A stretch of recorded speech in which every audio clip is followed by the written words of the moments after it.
హల్లెలూయా హల్లెలూయా. చదువుకున్న వాక్య భాగంలో 22వ కీర్తనలో కొన్ని ఆత్మ సంబంధ సంగతులు మనకు కనబడుతున్నాయి. ఇక అంటున్నాడు, ఎందుకు చదవండి. యెహోవా మీద నీ భారము మోపుము, ఆయన వారిని విడిపించునేమో. వాడు ఆయనకు ఇష్టడు కదా, ఆయన వారిని తప్పించునేమో అందరూ అంటారట జనం. మేమందరూ వెళ్ళిపోతే వీడికి కాలు ఎక్కడ చెప్తాయి, వీడు ఎలా పోషించబడతారని అనుకుంటారట అందరూ. మేము లేకపోతే ఏ చెట్లకి చెప్పుకుంటాడు, ఎప్పుడు చెప్పుకుంటా అంటారంట వీళ్ళందరూ అనుకుంటారంట. ఆయన వారికి ఇష్టడు కనుక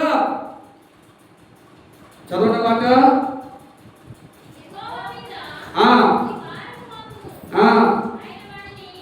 ఆయన వారిని విడిపించునేమో. వాడు ఆయనకి ఇష్టడు కదా, ఆయన వారిని తప్పించునేమో అందరూ అందరూ అందరూ అంటారు. ఒకనొక రోజు భక్తుడైనటువంటి ఎజ్రా, నెహెమ్యా వారి కాలంలో జరిగింది ఏంటంటే, యెరూషలేము గోడలు పడగొట్టబడ్డాయి, కాల్చబడ్డాయి, కూల్చబడ్డాయి.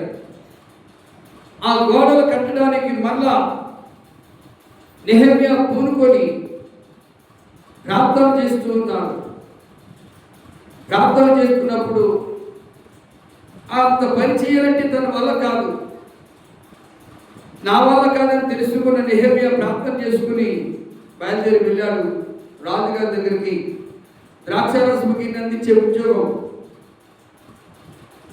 అప్పుడు దేవుడు అతనితో మాట్లాడాడు. అతనితో మాట్లాడిన తర్వాత, ఏంటి రోజు నువ్వు దిగులుగా ఉన్నావు, ఇప్పుడు ఇలా లేవు కదా, ఏమైంది? రాజే అడిగాడు, ఏమైంది, అసలు ఏమైంది? మీ ఆవిడేమని అడిగిందా నీ మీద? అనవట్లేదా? ఇమిడి పెట్టలేదా? ఈ బకెట్ వాళ్ళు ఏమన్నా గొడవలు పెట్టుకున్నారా? నీకేమన్నా రోగం వచ్చిందా, వ్యాధి వచ్చిందా, జబ్బు వచ్చిందా? ఏం జరిగింది? చూసారు, ఒక రాజు ఒక సామాన్య మనిషిని అడగటం. అతడు ప్రార్థన చేసుకున్నాడు కనుక అతని ప్రార్థన వినే దేవుడు రాజుతోని మాట్లాడి రాజు హృదయాన్ని కదిలించి రాజు మనసును ప్రేరేపించాడు. అడిగాడు. అప్పుడు అన్నాడు, నా పితృల యొక్క సమాధులు, నా పితృలు బట్టి కట్టినటువంటి ఆ గోడలు కూర్చోబడి కాల్చబడ్డాయ్యా, అందుకే నాకు ఒక దుఃఖం. అయితే అప్పుడు అన్నాడు, నీకేం కావాలి? దేవుడితో చెప్పండి హల్లెలూయా. ఏమన్నాడు? నీకేం కావాలి? ఎంత డబ్బు కావాలి?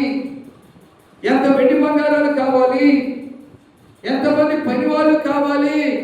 చూసారా ఎంత అద్భుతమో. సరే, ఎంత ఎంత ఎన్ని చెప్పడం జరిగింది. కాకి రాపించుకున్నాడు, పెడతాం జరిగింది. ఆ గోడలు కడుతూ ఉన్నారు. చుట్టుప్రక్కల ప్రజలు అనుకుంటున్నారు, నక్క దూకితే పడిపోయే గోడలు కడుతున్నారు. వీళ్ళు ఎదిగితే నక్క ఎగిరి దూకితే పడిపోయే గోడలు కడుతున్నారని హేళన చేశారు అనుకున్నారు.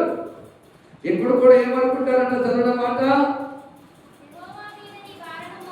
యెహోవా మీద నీ భారం మోపు, ఆయన వారిని విడిపించలేమో. వాడు ఆయనకి ఇష్టడు కదా,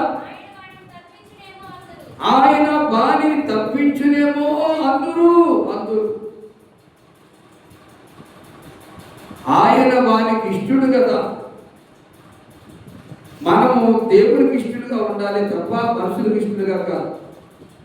ఇలా చాలా మంది మనుషులకు ఇష్టడుగా ఉండటానికి నటిస్తారు.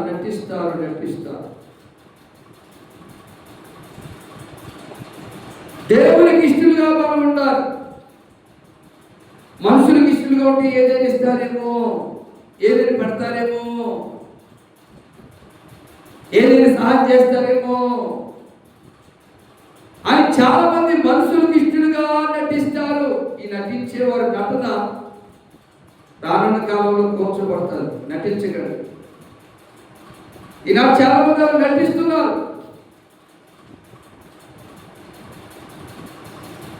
నటించేవో ఓ నరుడా, పాట ఉంది కదా, నటించే ఓ మానవుడా, ఓ నరుడా,